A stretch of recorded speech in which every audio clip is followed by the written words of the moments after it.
Hello. મેં સાંભળ્યું હા બધું. હા, આ બધું તમે જે બોલતા હતા ને મારું મગજ ખાય છે ને એ બધું સાંભળ્યું મેં. તે નહીં ખાતી તું મગજ? છેલ્લા કેટલા વખતથી આવું પાણી ઉકાળીને પીએ છે ને લોહી ડાયરેક્ટ પીએ તું. કાકા તને અરે મને ડોક્ટરે કીધું છે મગજ ખાવાનું. મગજ ખાવાનું ડોક્ટર કે? અરે એમાં શું છે કેટલા વખતથી હું ડાયટિંગ પર હતી ને. એટલે મગજ ખાવાનું કીધું? સાંભળો તો ખરા.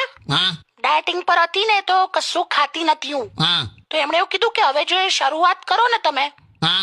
તો તમે મગજ ખાઓ એમ. બે મગજ ખાવ એટલે મગ લઈ કઠોળ. શું? મગજ ખાવ એમ એટલે કઠોળ ખાવલી મગ. વાહ, તું ખુશી એટલે પેલું આપણું કઠોળ વાળું મગ. તો કોઈ વાતચીત તો કર, મને કઈ પૂછ કશું તો જણાવું તને. અરે બાપ રે. ઓ સીટ એવું હતું. હું સી કહે તો તું એટલે આટલી બધી મારી પાછળ પડી ગયેલી? તો હું તો ડોક્ટર નું માનતી હતી. બાકી you know I am so serious about get lost. Weight loss લી હું ગેટ લોસ? હા સોરી. બાપરે બાપ, છેલ્લા અઠવાડિયાથી ત્યાં જે રીતે અસહયોગ આંદોલન કર્યું છે મારા ખિલાફ. સોરી હવે બાય મિસ્ટેક. પણ હવે હું શું કરું? વજન ઉતારવું જ છે મારે. શું કરું બોલો? વજન એ માત્ર શબ્દ નથી, આખું વાક્ય છે. વજન, વધારે જમવું નહીં.